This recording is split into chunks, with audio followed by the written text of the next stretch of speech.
41,000 stores, more than 80 countries, 100 million customers every week. You can stand in London, Prague, or Milan and order a caramel macchiato that tastes exactly the same. Starbucks is so embedded in daily life that most people treat it like a utility, always there, always open, always predictable. But here is something that might surprise you. For over a decade, Starbucks did not sell a single cup of brewed coffee. No espresso, no lattes, no seating, just whole beans, tea, spices, and brewing equipment. 3 teachers opened that shop, and when someone finally proposed turning it into a coffee house, they refused. 1971. Pike Place Market, Seattle.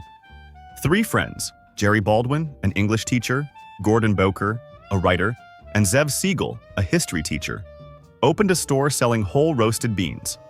They learned roasting from Alfred Peet, the Dutch-born importer in Berkeley, who brought dark roast coffee to America. They never brewed a cup for a customer. 10 years later, a kitchenware executive named Howard Schultz noticed something odd in his sales data.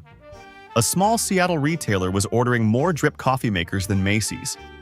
He flew out, walked into the Pike Place store, tasted Sumatra, and said he had never had a good cup of coffee in his life. He spent a year campaigning to get hired. In 1982, he joined as Director of Retail Operations.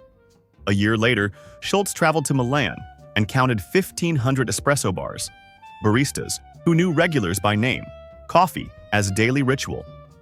He came back with a vision: turn Starbucks into an Italian-style coffeehouse chain. The founders refused.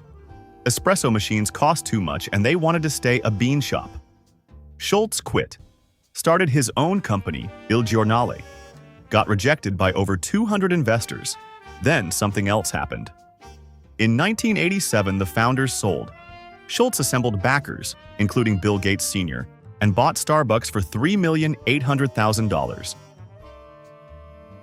He bought a bean shop that had never brewed a cup. Now he had to brew millions. Every lot of beans Starbucks buys is tasted an average of 26 times before it reaches a customer. 4 cupping labs worldwide: Seattle, Lausanne, Costa Rica, Rwanda. At the Seattle headquarters, 7 professional cuppers evaluate roughly 75% of more than 500 million pounds purchased annually. The protocol? Inspect green beans by hand, sample roast a small batch, evaluate the dry fragrance, pour water just off the boil, steep exactly 4 minutes, break the crust of floating grounds with a spoon, skim, slurp forcefully at 70 degrees Celsius to spray the liquid across the entire tongue, spit, taste again as it cools. If a single lot fails at any stage, it is rejected. Roasting happens at 6 plants globally. The York, Pennsylvania facility runs 11 roasters producing 3 million pounds per week, 24 hours a day, 7 days a week. Its warehouse holds 50 million pounds of green beans at any given moment. Green beans enter a rotating drum above 200 degrees Celsius. Between minutes 5 and 7, moisture drops and color shifts from green to pale yellow. At minute 8, the first crack, beans pop audibly and nearly double in size. By minutes 10 and 11, oils reach the surface. For darker roasts, the second crack, a sharper snap as cell structures collapse, producing a glossy sheen. 3 levels: blonde for bright acidity, medium for balance, dark for bold and low acidity. Beans leave the roaster and hit perforated cooling trays immediately. Packaging follows. A nitrogen flush purges all oxygen, then a heat seal locks the bag under near vacuum conditions. A one-way valve lets carbon dioxide escape, but blocks oxygen from entering. At the store, the Mastrena takes over, a super-automatic espresso machine built exclusively for Starbucks, not sold to the public, roughly $18,000 each, connected to the internet for remote diagnostics. Beans are ground fresh through conical burr grinders calibrated for each drink type. 9 bars of pressure, the standard since Achille Gaggia built his lever machine in 1948. Extraction runs 18 to 30 seconds. Water is triple filtered because brewed coffee is 98% water. Shift the mineral balance and you shift the cup. Milk steamed to 65 degrees Celsius.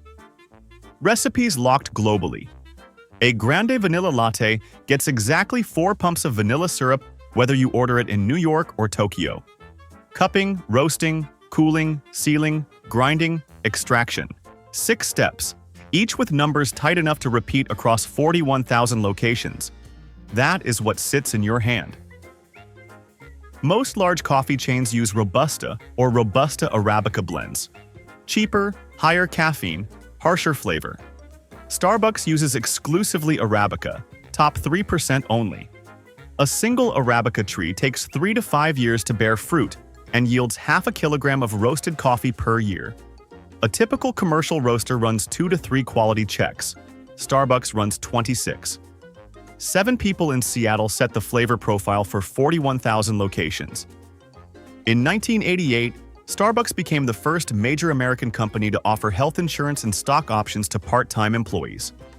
Schultz made that decision because of one memory. His father broke his ankle on a delivery job, lost his position, lost his insurance, and received nothing. No income, no safety net.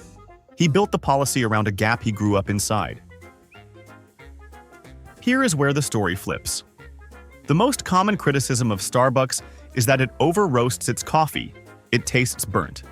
Overpriced for what amounts to fast food coffee. But roasting darker than specialty brands is a deliberate engineering decision. Darker roasts produce more consistent flavor across batches.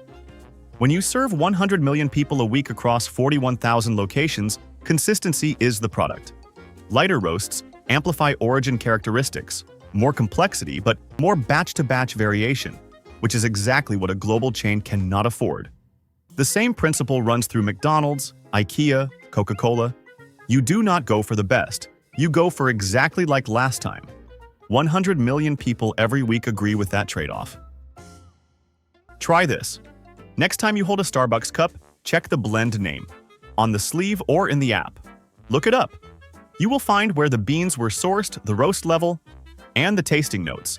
Then order it at a different location. Notice how close they taste. That is not luck.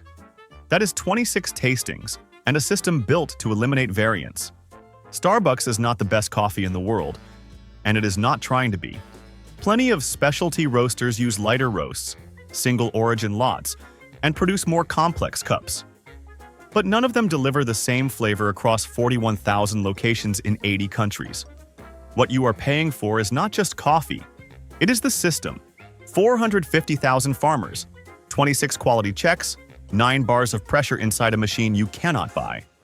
The misconception persists because Starbucks markets itself as a third place, so people judge it as an artisan cafe. It is not. It is a food engineering operation at a scale no one else can touch. The misunderstanding is not about the coffee. It is about how you categorize the company. 3 teachers opened a bean shop and refused to brew coffee. A salesman got rejected 200 times, bought that shop, and turned it into 41,000 stores. That is the process. We reveal how things actually work, one story at a time. If there is something you would like us to explore next, let us know. Until then, trust the process.